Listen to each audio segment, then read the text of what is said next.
At a fiery town hall on Friday, voters urged Indiana Congresswoman Victoria Spartz to demand the resignations of cabinet officials who discussed sensitive military movements on the unsecured messaging app Signal. Will you demand the immediate resignation of Pete Hegseth?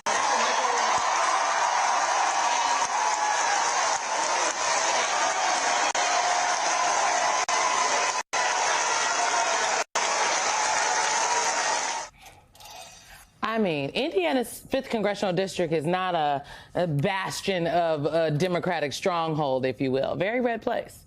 Despite that spirited response from her constituents, though, Spartz said she would not call for resignations over the administration's recklessness. That falls right in line with what Trump just exclusively told our NBC News colleague, Kristen Welker. Quote, "I don't fire people because of fake news and because of witch hunts." What is the fake news and what is the witch hunt? For him, they're all the same. Look, we're in the childish game portion of all of this, where, Trump gets out and whines and stamps his feet and pouts and stumps and stamp, and Republicans, they wind up doing the same thing and looking very silly.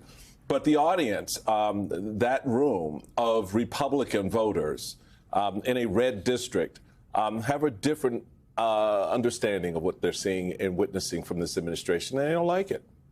It's interesting to me, too. I mean, the decision to talk about it at the town hall, obviously it came from the fact that voters brought it up. But the NRCC has issued guidance saying, don't touch this thing, stay on message.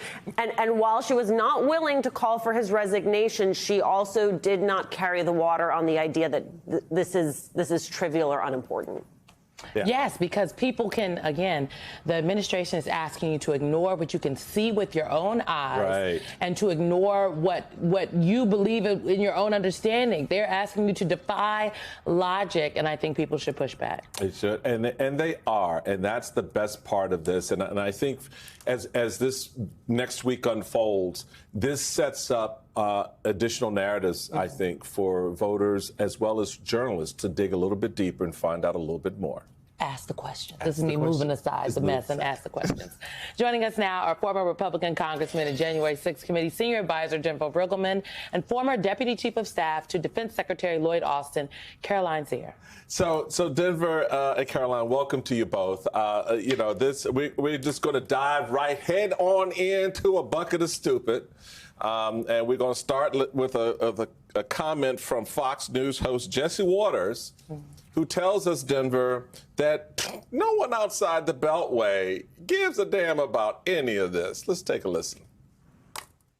No one outside of D.C. and in the news business really cares about this story. There's no video, there's no sex, there's no fraud. No one even knows what a Houthi is.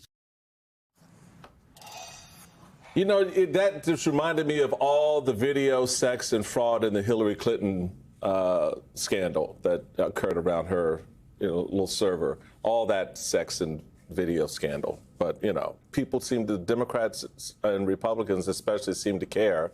What say you, Denver? You were an officer in our military. You serve in very secret places. You served in Congress. You know what that chat was and what that chat wasn't. Talk to us about your impressions of that, plus the sort of, it's not important attitude from the likes of Jesse Waters and some Republicans right now.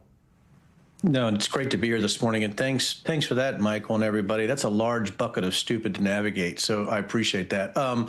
When you're looking at, when he says nothing outside of the Beltway or nobody cares outside the Beltway, there's a lot of military bases outside the Beltway. And when you are a former military officer and you also did air operations and you were in 9/11 and Operation Allied Force, and you know what those things were on the signal chat, you start to get this idea that maybe they've made these mistakes in the past, they're going to make them in the future. Let me give you an example, everybody. Is that time over target? That's classified. The airframes that are actually going into that area, that's classified. The specific targets, that's classified. Everybody's like, well, Deborah, what's the classification? Well, at a minimum secret, And when you look at what's happening and how that was released before the pilots were over target, if that would have escaped out, that means the Houthis could have actually prepared, would have put our pilots in harm's way. So when you are a military officer, you're still in the old chats. You still talk to the people you supported, the people that you actually deployed with, the people that you went on operations with. And all I hear is what a bunch of idiots this crew is. And many are afraid to speak out a little bit, even active duty officers. And that is a concern because of their careers, but also they feel like they have to continue to serve despite the bucket of stupid, as you said, Michael, that's going on in this actual administration. But for me, it's just horrific, right, that we just can't tell the truth and that this administration is just so ludicrous in the way it's trying to defend this. And when you see Jesse Waters, I mean, anybody that's that limited intellectually, I don't think anybody should be listening to. Well, Caroline, they can't tell the truth. They also can't take responsibility. There's new reporting from Axios that comports with some of what we heard from our colleague Kristen Welker. Donald Trump had considered firing Waltz. Trump officials say he was madder that Waltz had Jeffrey Goldberg's number in his phone than he was about the exposure of sensitive military strike details. We can talk about that. Waltz's sloppy explanation to Fox News' Laura Ingraham made things worse. In Trump's impulsive first term, Waltz might have been fired. This time, Trump didn't want the media to take a victory lap. If this had happened while you were working with Defense Secretary Austin, which heads would have rolled? I think you said that exactly right when you said it in the plural. Heads would have rolled. There would have been immediately an investigation, an after-action review, and a very frank debrief, which is very much part of the military culture, that when something goes awry, and let me say exactly what that was, you look into it, and you do that with all of the force of the U.S. military. And that's because what Secretary Hegseth did was put the safety and lives of U.S. forces, fighter pilots in this case, in harm's way after he had given the order, the green light for them to proceed with a very dangerous mission, strikes over Yemen, where the Houthis do have an ability to track and target U.S. aircraft with their air defense systems. I have been in the room when the Secretary of Defense gave the order for U.S. troops to go into harm's way for dozens of operations. I have received the classified email with, as Denver said, the time on target, that's classified. The weaponeering, that's classified. The sequencing for the strike, all of that is classified. And of note, it's classified before, during, and for a period of time after the operation. This timing sequence is important. It's kept classified until after there's a determination that those U.S. forces, those fighter pilots, are out of harm's way. They've returned to base, they returned to the carrier, they are out of the threat rings, the densest threat rings that could take them down. And that's super important. So I'd say Secretary Hegseth owes an apology in addition to an investigation kicking off to those fighter pilots and their families. I have to ask you, it's not just, though, that he released this classified information that put these service members in harm's way before, I mean, literally before the operation was even fully underway, but it's also that they were on Signal in the first place. 100%.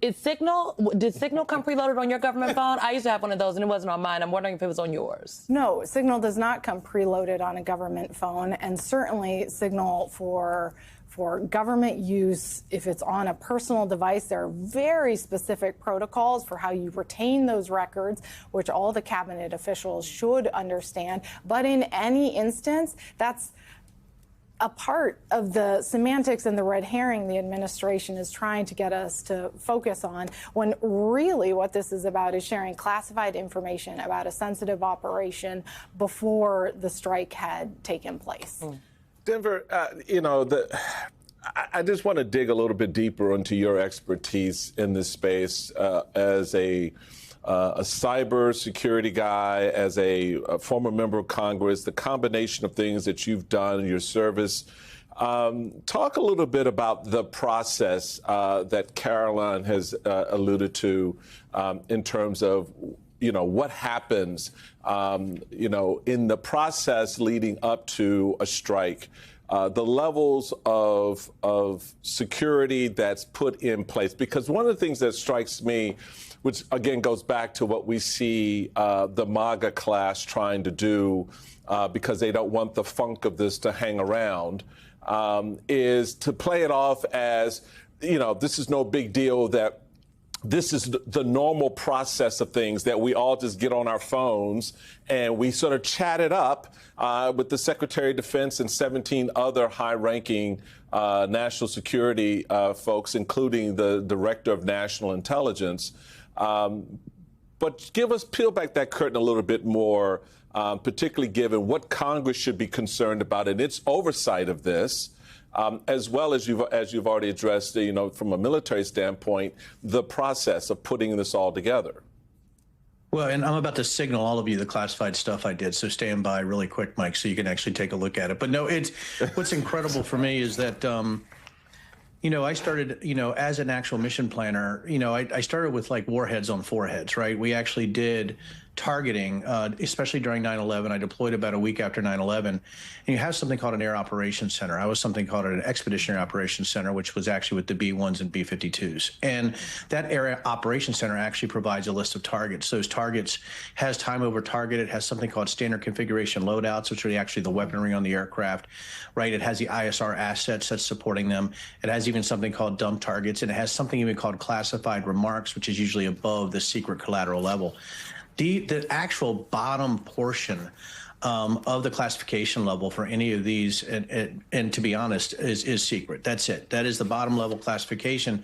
Then you can go all the way up to SCI and even something called special access programs or stuff like that when you get to electronic warfare that's supporting all these assets.